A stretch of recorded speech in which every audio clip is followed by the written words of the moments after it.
రఘురామ అని పాడుతున్న హనుమా, అంత భక్తి పరవశమా ఓ కంఠమమ్ము గనుమా. సరదాగా నా గాలి పాట వినుమా, విన్నాక బదులిచ్చి ఆదుకొనుమా. గాలికి పుట్ట గాలికి పెరిగా అచ్చం నీలాగా, నిత్యం నీతో ఉన్నాగా, ఇద్దరి లక్షణం ఒకటేగా.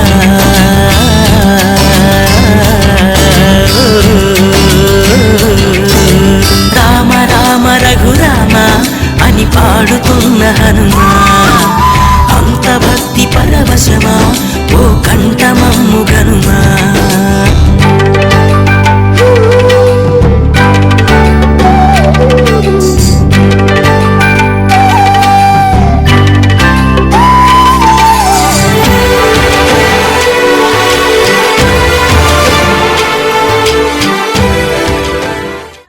ఇప్పటి వరకు ఎంతో చక్కగా నృత్యం చేసినటువంటి గాయత్రి డాన్స్ అకాడమీ వారికి గట్టిగా జై శ్రీరామ్ నినాదాలతో క్లాప్తో అభినందిద్దాం. జై శ్రీరామ్, జై శ్రీరామ్, జై శ్రీరామ్.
गुरुदैत्य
తక్కువేమి మనకు రాముడొకడు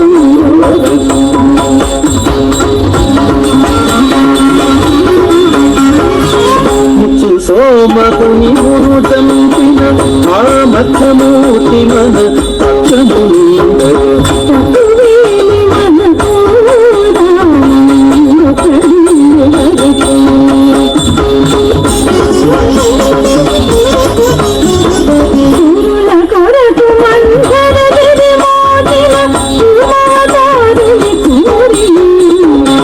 తక్కువేమి మనకు రాముడొకడు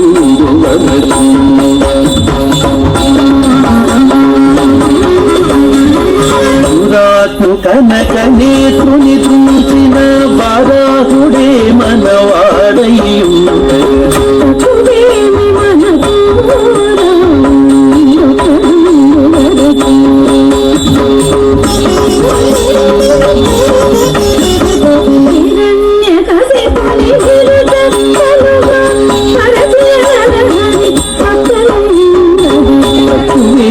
మనకు రాము